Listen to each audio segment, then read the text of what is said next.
The siege warfare training dome smelled like burnt metal and regret. Sutton inhaled deeply, stretching her arms overhead in a perfect sun salutation. Her pastel purple athletic wear utterly incongruous next to the 3-ton plasma siege cannon she'd positioned her yoga mat beside. "I absolutely love what you've done with the space," she said brightly, transitioning into downward dog. Very post-apocalyptic chic. The medieval torture device aesthetic really commits to the whole breaking down internal walls metaphor. Commander Kiraith stood 15 feet away, his lightweight skeletal frame rigid with horror. His crest feathers had spiked straight up the moment Sutton had walked into his training facility, and they hadn't come down since. The feather-like biostructures along his elongated forearms rippled in waves, a Scytherian stress response he couldn't control. His 2 sharp golden eyes, evolved for tracking targets across vast distances, now tracked the single worst thing that had ever happened to his 800-mission career. "That," he said, his voice tight, "is a Mark 7 siege cannon. It is not a metaphor. It can puncture a battleship hull from 4 kilometers. "Exactly," Sutton said, flowing into warrior pose with her arms extended toward the cannon. "We're all battling our own inner battleships, aren't we? This retreat is already so transformative." Cadet Thorne stood at attention near the equipment racks, his buzz cut gleaming with sweat despite the climate-controlled environment. He caught Kiraith's eye and made a small throat-slitting gesture. "Permission to speak, sir." "Denied," Kiraith said. "Just wanted to say the life insurance forms are updated, sir." "Cadet, at least I'll die having technically completed the training course. That's going on my headstone." Thorne grabbed a plasma charge cartridge from the ammunition crate, his hands shaking slightly. "Here lies Thorne, followed protocol straight into the grave." Sutton transitioned into tree pose, balancing on one leg. "I'm sensing some negative energy." "Have we tried breath work?" Kiraith's crest feathers vibrated. In the corner of the dome, a Glacian maintenance worker paused while inspecting a wall panel, his dense gray skin darkening slightly as he observed the scene. His fur-like microtextures along his thick neck bristled, ice-blue eyes widening, before he quietly decided this wasn't his problem and disappeared through a side door. He would not appear again. "There has been," Kiraith said slowly, his forearm biostructures flattening against his skin in what his species recognized as impending psychological break, a catastrophic administrative error. "Oh, I know," Sutton said, lowering her leg and reaching for her datapad. "They spelled my name wrong on the registration. Sutton, not Sutten.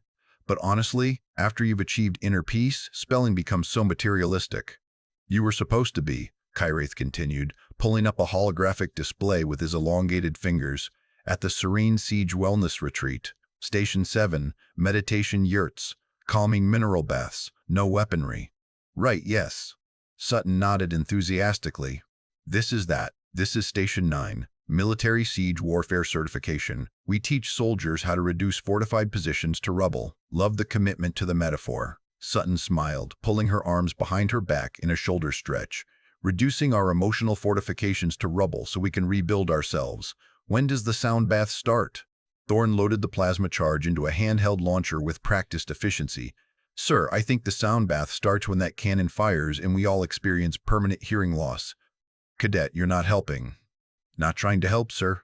Trying to document the exact moment my career ends for the investigation report." Thorne gestured at the observation cameras mounted around the dome. Little red lights blinked steadily, recording everything. "At least there'll be footage. Maybe they'll use it in training videos. Don't do this," a cautionary tale. Kiraith's golden eyes tracked to the cameras, then back to Sutton, who had now moved to triangle pose, her hand resting on the siege cannon's barrel for balance. His skeletal frame actually trembled, digitigrade legs adjusting his weight as if preparing to flee. "Remove your hand from the cannon," he said. "It's really well-rounded," Sutton said approvingly. "Excellent stability for balance work." "It's bolted to the floor because the recoil can level a building." Metaphorically, literally, physically, in reality, Kiraith's crest feathers reached maximum extension. A small insectoid alien with compound eyes and chitinous plating was walking past the dome's entrance, carrying a clipboard. It glanced through the window, saw Sutton touching the siege cannon, and immediately walked faster, mandibles clicking nervously. It would not return. Sutton straightened, rolling her shoulders back. "I have to say, when I signed up for the Serene Siege Retreat, I was worried it would be too gentle. But this immersive approach? Having us physically interact with symbols of violence to process our trauma? Revolutionary. There is no trauma processing, Kiraith said, his voice climbing toward frequencies only other Scytherians could hear. There is only trauma creation. You are in the wrong facility. Then why haven't you evacuated me? Thorn cleared his throat. Because the moment you checked in, the system registered you as a certified recruit. If we evacuate you now without completing the training module, it triggers an automatic inquiry. He'd have to explain how a yoga instructor got into a military-grade weapons facility. He hefted the plasma launcher, which looks really bad on the quarterly performance review. Catastrophically bad, Kiraith confirmed, his forearm biostructures now rippling so fast they blurred. Career-endingly bad.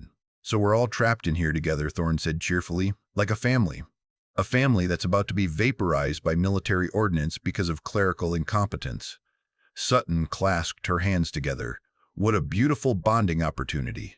Kiraith made a sound like wind through hollow bones, which was how Scytherians expressed existential despair. He pulled up another holographic screen with trembling fingers. The system has already logged you as beginning Module 1, Basic Siege Cannon Operation. Wonderful, Sutton said. What's Module 1? Understanding that the cannon is dangerous and should never be touched.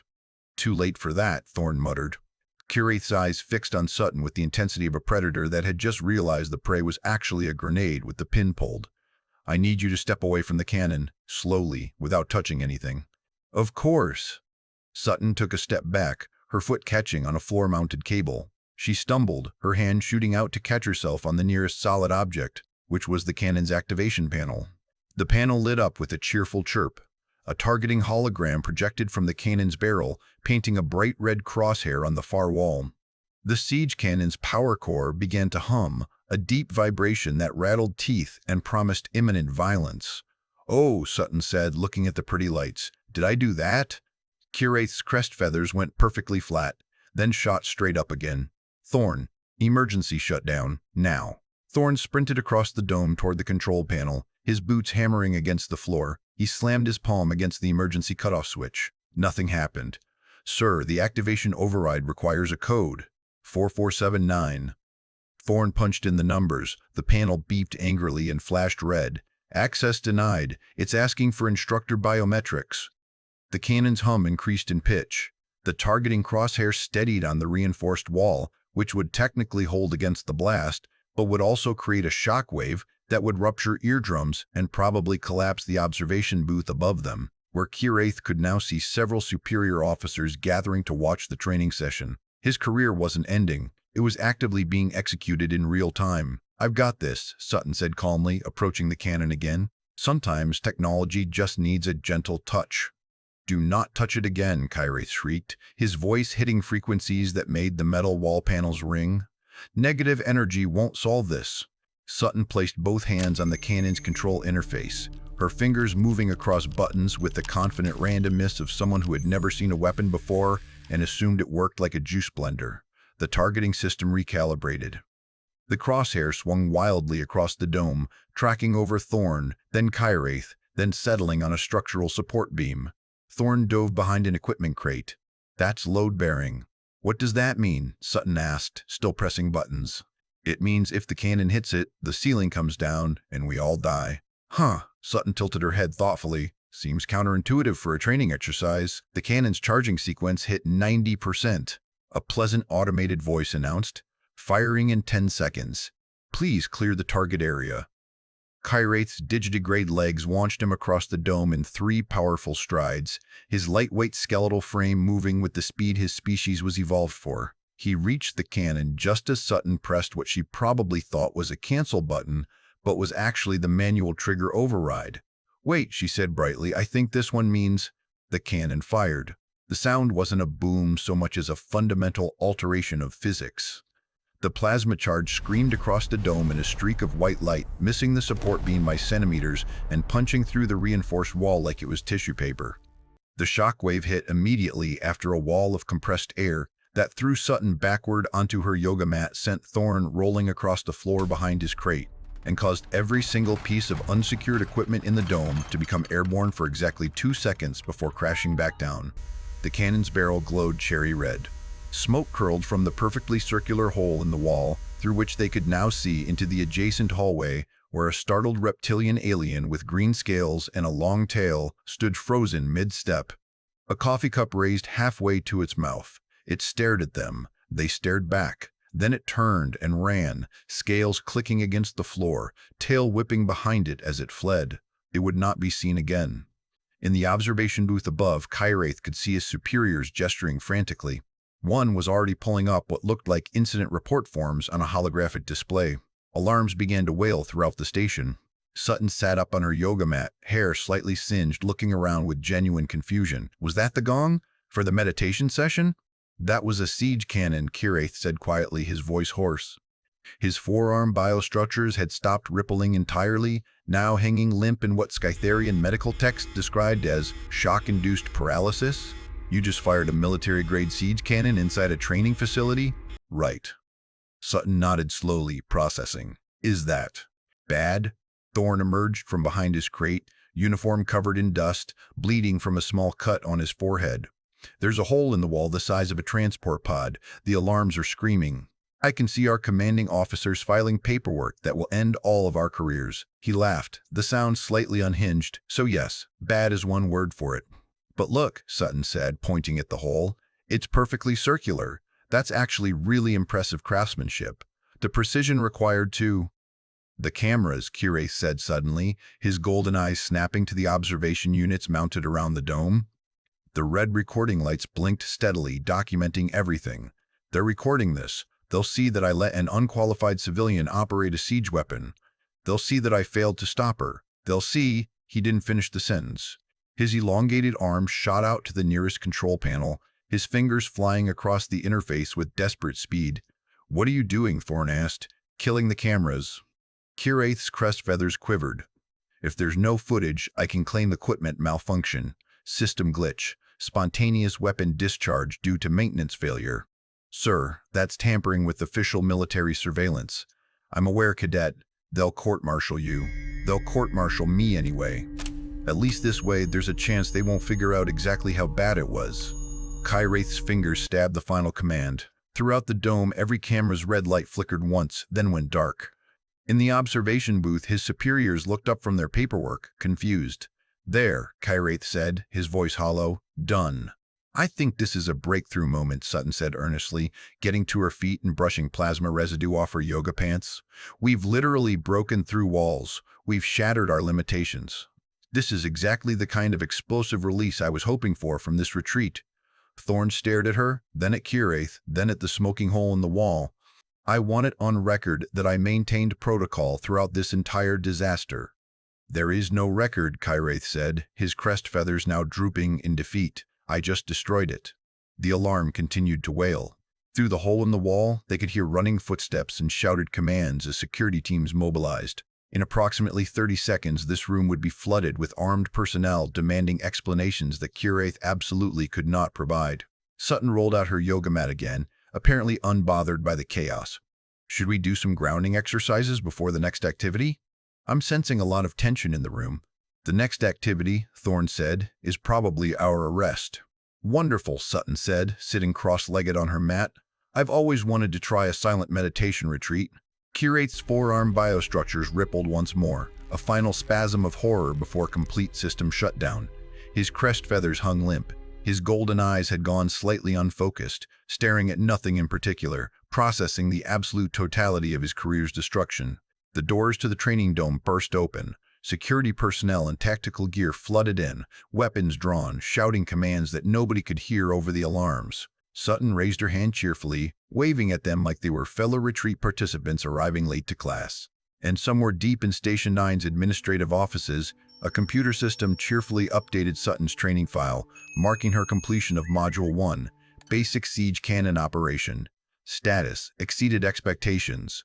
The security team lowered their weapons slowly, confusion replacing tactical readiness.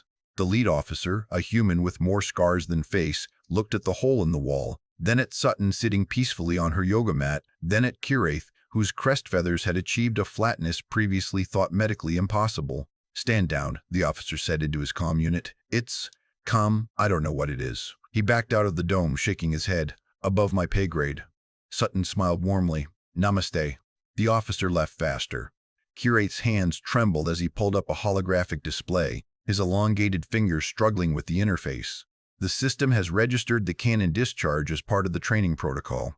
It thinks you successfully completed a live fire exercise. I did fire it, Sutton said reasonably, so that's accurate.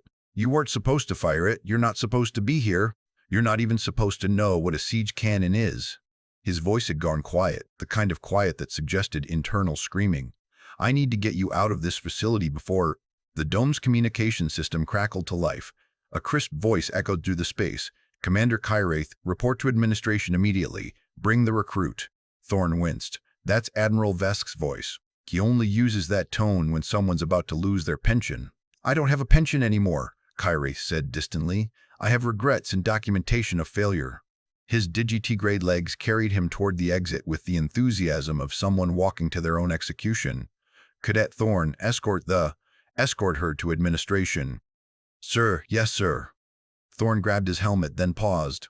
For what it's worth, this was the most interesting training day I've ever had. You watched my career die. Like I said, interesting. The walk to administration took them through 3 security checkpoints, each one waving them through with expressions ranging from pity to morbid curiosity. Sutton maintained a running commentary about the station's industrial aesthetic and how the exposed ductwork was very authentic brutalist design. They passed an avian-descended alien with vibrant orange plumage and a sharp beak carrying a stack of maintenance reports. It took one look at the group, dropped all the papers, and fled down a side corridor with small chirping sounds of distress. The papers scattered across the floor, forgotten. The administration office was exactly as chaotic as Curath had feared. The Glacian administrator sat behind a desk, buried in holographic screens, his dense gray skin darkened to almost charcoal, fur-like microtextures standing on end across his broad shoulders. His ice-blue eyes were wide with stress, visible breath puffing from his mouth despite the warm office temperature. You, the administrator said, pointing at Sutton with a thick finger, were supposed to be on Station 7. There's been some confusion about that, Sutton agreed pleasantly. Confusion. The Glacian's microtextures bristled further. The Serene Siege Wellness Retreat filed a missing person report. Station 7's tourism board is threatening legal action. And we have a smoking hole in a military training facility caused by someone whose only qualification is teaching people to touch their toes. I'm actually very flexible, Sutton offered. The administrator's skin darkened another shade. His thermal regulation was failing, heat pouring off him in waves as his physiology struggled with the stress. He pulled up a screen, scanning through data with increasing horror. The system has you registered as an active recruit. It's already scheduled you for Module 2. Kyrath's forearm biostructures rippled weakly. That's impossible. I can manually override the... You can't. The administrator gestured at his screens. Because you killed the surveillance footage, the system defaulted to automatic progression protocols. It thinks the training is proceeding normally. It thinks she's your top-performing student. What's Module 2? Sutton asked brightly. Thorn closed his eyes. Advanced Tactical Demolitions. That sounds lovely. It involves high explosives. Even better, very cleansing. Explosive release of negative energy. The administrator stood abruptly, his powerful build making the desk shake. I'm not dying today because of a clerical error. I'm transferring her file to inactive status and physically escorting her to Station 7 myself. He reached for the interface, his thick fingers moving across the holographic controls. The screen flashed red. An automated voice announced, "Transfer denied. Recruit Sutton has achieved performance threshold requiring mandatory course completion per military regulation 773. The room went very quiet. What, Kyrath said slowly, is regulation 773? The administrator's breath became visible again, small puffs of thermal exhaust. Any recruit who demonstrates exceptional aptitude in live fire exercises must complete the full certification course. It's meant to identify natural tactical talent. His skin had gone fully black now, a Glacian stress response indicating imminent system failure. She can't leave until she finishes all 6 modules. I fired one cannon by accident. You fired it perfectly, the administrator said miserably. The targeting data shows you hit within 0.03% of optimal firing solution. The system thinks you're a prodigy. Thorn started laughing, a high-pitched sound that suggested he'd broken something fundamental in his psychology. She's the best siege warfare student in station history, by accident, while doing yoga. This is actually really validating, Sutton said. I've always believed that inner peace and outer destruction are two sides of the same coin.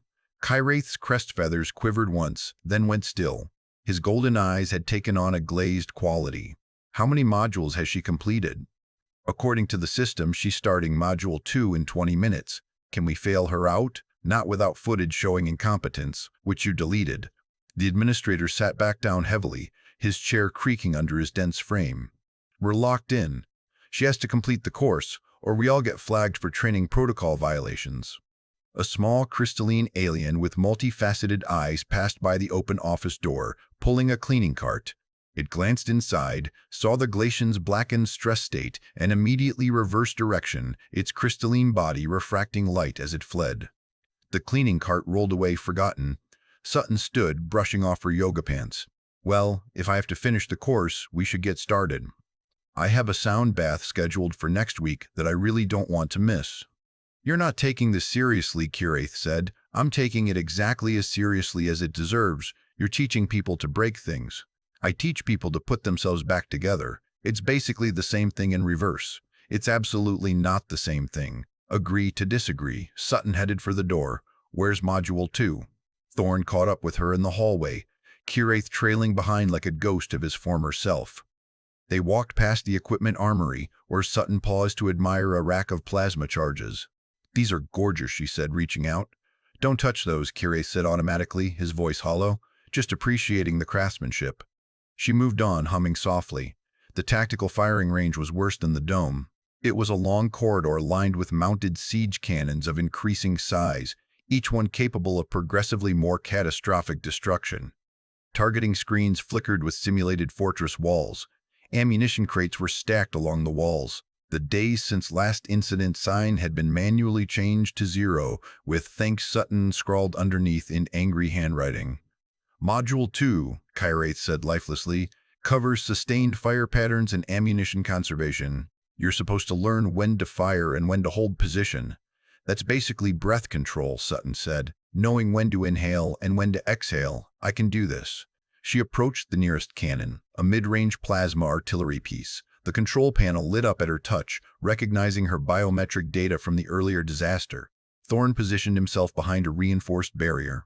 I'm just going to stay over here, for my health. Smart man, Kyreth muttered. Sutton studied the controls with the intense focus she usually reserved for perfecting her Warrior 3 pose. Her fingers hovered over the interface, so this button starts it, and this one. Stop, Kyreth said. The training protocol requires verbal confirmation of safety procedures before activation. Oh, of course. Sutton straightened. I confirm that I will be very safe. That's not the protocol. Close enough. She pressed the activation button. The cannon hummed to life. The targeting screen displayed a holographic fortress wall. Sutton tilted her head, studying it the way she'd study a particularly challenging yoga student. You're supposed to fire 3 rounds, spaced 5 seconds apart, at the designated weak points, Kyreth said. The system evaluates accuracy and resource management. But that seems wasteful, Sutton said. 3 rounds when one would do? The exercise is about controlled, sustained fire. Right, but if we're being mindful of resources, Sutton adjusted the targeting parameters, her fingers moving with absolute confidence born from complete ignorance. What if we consolidate the force? Thorn peeked over his barrier. Sir, what is she doing? I don't know, Kyreth whispered, his crest feathers attempting to rise but lacking the energy. I genuinely don't know. Sutton reconfigured the cannon's firing pattern, routing all 3 rounds through a single discharge sequence. The targeting computer, designed for military personnel who understood weapon systems, accepted her commands because they were technically valid even if strategically insane. Firing in 3, 2, 1. Propped ops, Sutton pressed the trigger with the same gentle confidence she used to ring her meditation singing bowl. The cannon didn't fire 3 times. It fired once with triple force, all the plasma charges combining into a single catastrophic discharge that screamed downrange and didn't just destroy the holographic target, but overloaded the projection system, causing the entire targeting screen to explode in a shower of sparks and burning pixels. The recoil drove the cannon backwards 6 inches, its mounting bolts screaming in protest. Smoke filled the corridor. The emergency suppression system activated, dousing them all in fire-retardant foam. Sutton stood in the foam, blinking. Was that good? Kyreth made a sound like a dying wind instrument. The range's automated assessment system, somehow still functional, projected a holographic display. Unprecedented targeting efficiency detected. Optimization protocols exceeded. Recruit Sutton advanced to Module 3. She skipped a module, Thorne said, foam dripping from his helmet.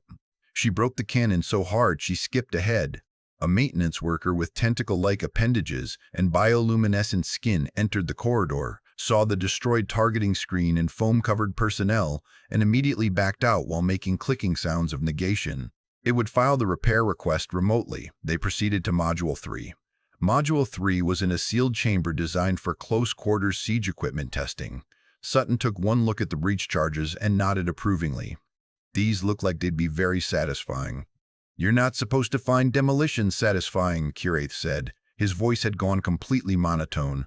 His forearm biostructures hung limp against his skin. Too late. Module 3 became Module 4 when Sutton accidentally created a shaped charge pattern that the system recognized as an advanced tactical innovation.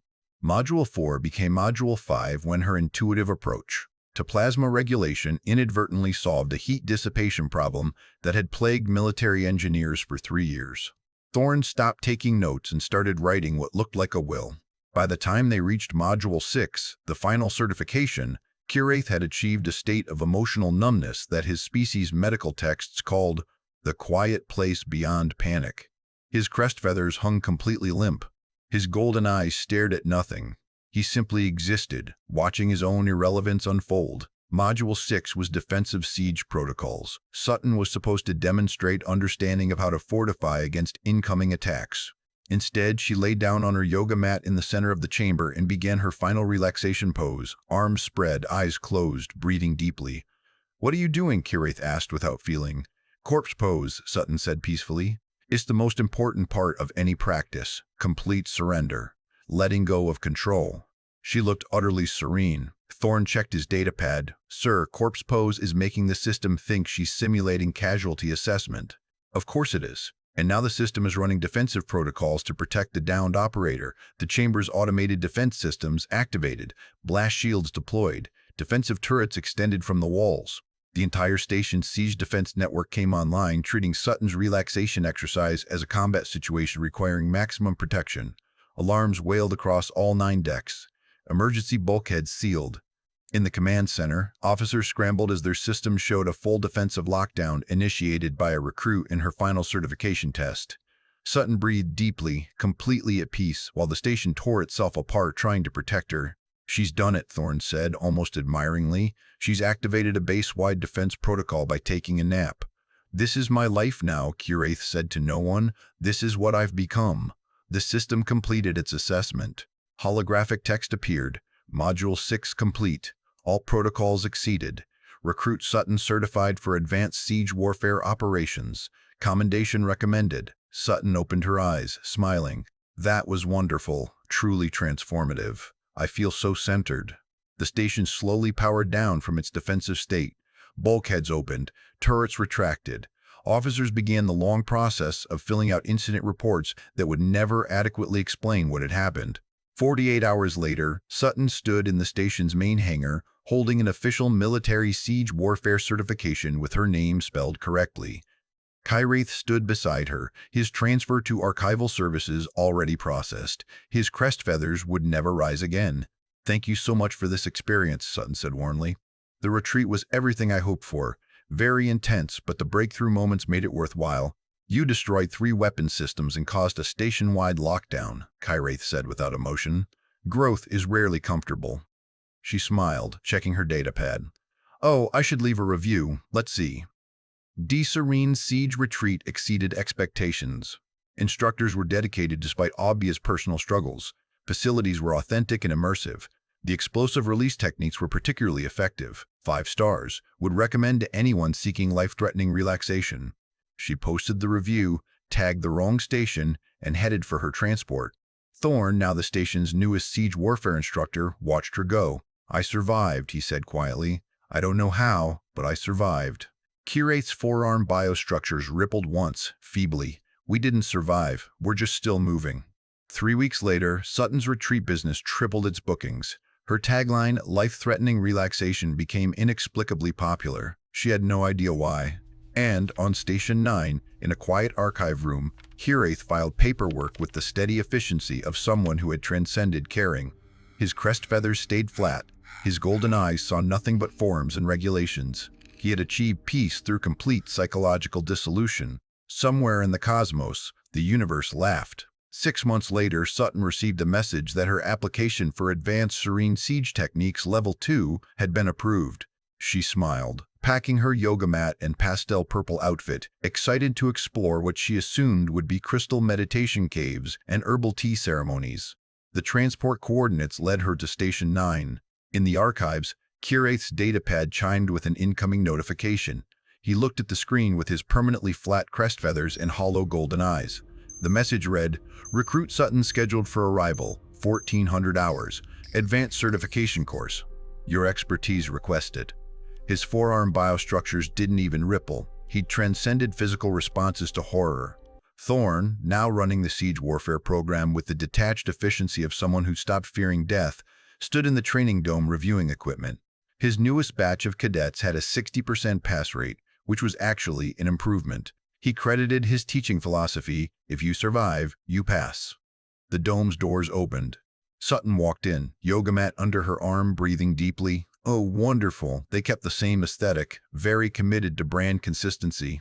Behind her, a Glacian supply officer dropped an entire crate of plasma charges and fled, his skin flashing from gray to black in record time.